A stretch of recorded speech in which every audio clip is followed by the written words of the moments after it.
नमस्कार। आज जिस कहानी के साथ मैं आई हूँ उसका नाम है 2070 और इस कहानी को लिखा है नीतू सिंह रेणुका ने और मैं रूबी स्मिता।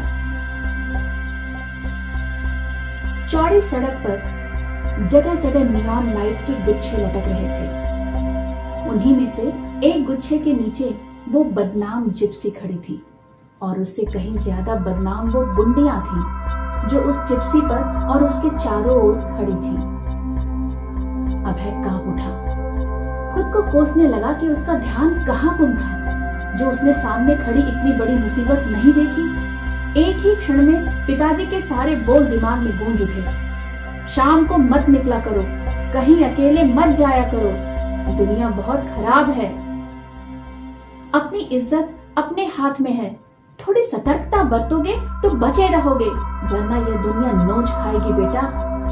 बेटा दुनिया बहुत बेरहम है, खासकर हम मर्दों के लिए। कहीं ऊंच नीच हो गई तो परिस्थितियां कोई नहीं देखेगा, सब आदमी पर ही उंगली उठाएंगे, औरतों को कोई कुछ नहीं कहेगा।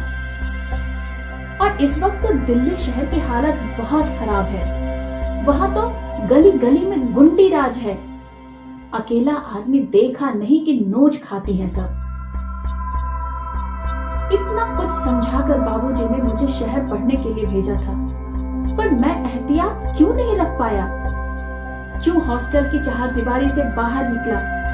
ऐसी भी क्या खास तलब घर के खाने की, और वो भी सुनील के डैडी के हाथ के खाने की। इसी लालच की वजह से आज मेरा कीमा बनने के हालात नजर आ रहे हैं। अभय ने एक नजर फिर जिप्सी को देखा और याद आया कि सुनील ने कहा भी था कि उसकी बहन रमा बाइक से मुझे हॉस्टल छोड़ देगी। मैं ही नहीं मानता भी कैसे? कॉलेज की छात्रा नेत्री संघ की मुखिया, उसकी खास दोस्त जो है, आते जाते जाने कितनी बार छेड़ चुकी है मुझे। एक बार अजीत नहा रहा था तो उन्होंने उसका वीडियो बनाकर वायरल कर दिया था। बेचारे के पास आत्महत्या के अलावा कोई रास्ता ही नहीं बचा। फिर भला रमा के साथ के लिए मैं हाँ कैसे कह देता? ऐसा बदनाम होता कि कहीं का न रह जाता। पर अब तो लगता है वो बदनामी सही थी। इस वक्त इनके हाथ पड़ा तो हाल बुरा होगा। अभय ने पीछे लौटने में ही भलाई समझी।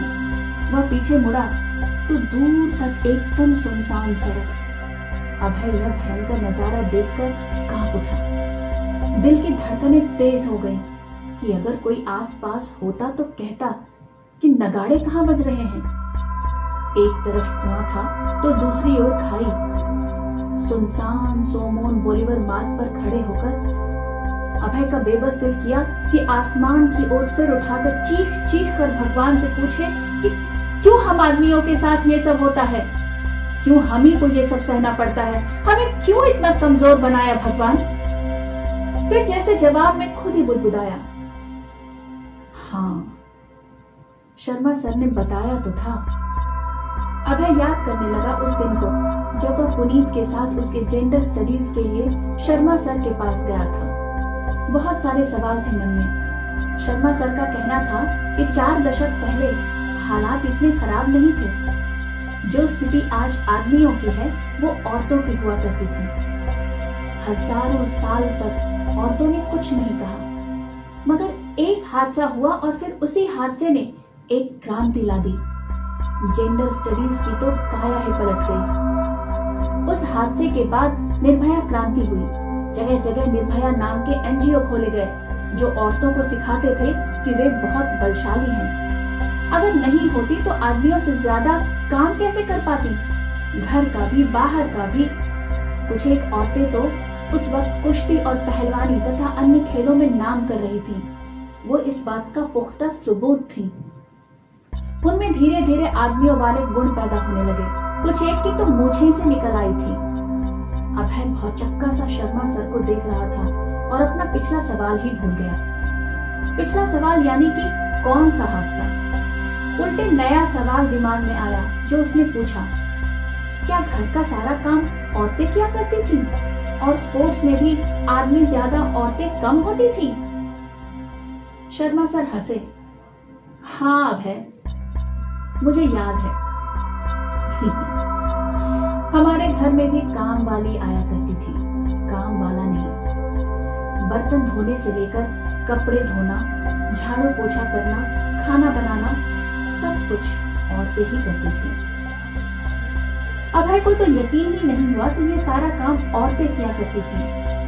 मगर उसे काम वाली से याद आया कि उसके घर वालों के बहुत ढूंढने के बावजूद जब उन्हें माली नहीं मिला तो एक मालन रखनी पड़ी, जो अक्सर उसे देखकर सीटी बजाती और गाना गाया करती थी। जब उसने इसकी शिकायत अपनी चाची से की तो लेने के देने पड़ गए। चाची कड़क और परंपरागत विचारों वाली थी। अभय का घर में और घर के आसपास शॉर्ट्स पहनना बंद हो गया। उसके कमरे से बाहर निकलने को भी सीमित कर दिया गया। फिर सर, पुनीत ने पूछा, यह सूरत बदली कैसे? निर्भया क्रांति ने क्या कर दिया ऐसा? जगह जगह औरतों को सशक्त बनाया गया। उन्हें बताया गया कि कमजोर वो दिल से हैं, शरीर से नहीं। उन्हें हर क्षेत्र में आगे बढ़ाया गया। सारी सहूलियत दी गई उन एनजीओ द्वारा। अब देखो, इसी बदौलत तुम्हें हर जगह सारी नेत्रियां, फिल्म निर्देशिकाएं, पुलिस कांस्टेबल्स, बस कंडक्ट्रेस, सब औरतें ही तो तैनात नजर आती हैं। पुनीत बोला, और हमारा शोषण कर रही हैं।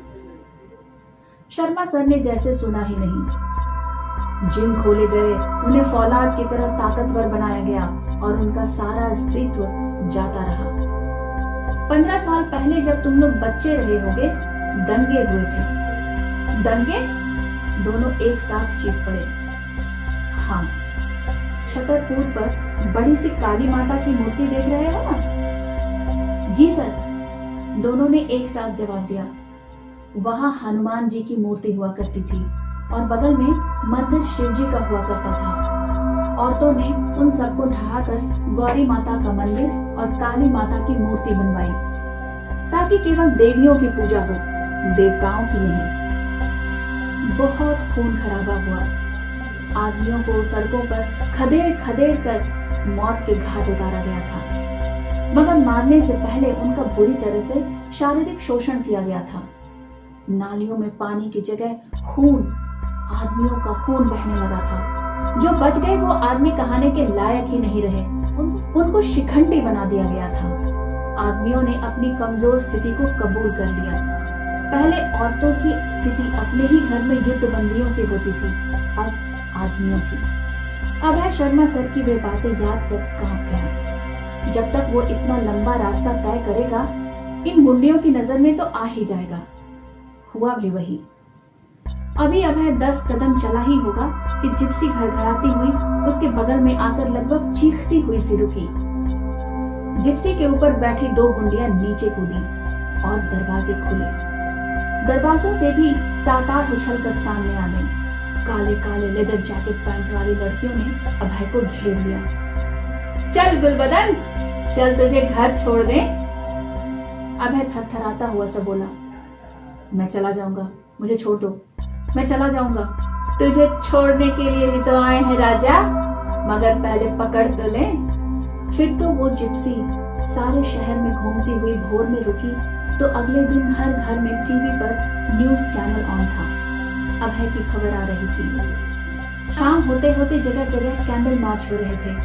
न्यूज चैनल की रिपोर्टर चीख चीख के कह रही थी, कब बंद होगा यह हैवानियत का गंदा खेल? आखिर कब? आखिर कब तक इस देश के पुरुष अपने आप को असुरक्षित महसूस करते रहेंगे? कब तक? सरकार कब जागेगी? बस यही तक थी ये कहानी। 2070 तक क्या स्थिति ऐसी हो जाएगी? मुझे तो नहीं लगता। अगर औरतें इतनी सशक्त हो भी गईं, तब भी उनका ये रूप आप कभी नहीं देखेंगे। औरत ऐसी हो ही नहीं सकती।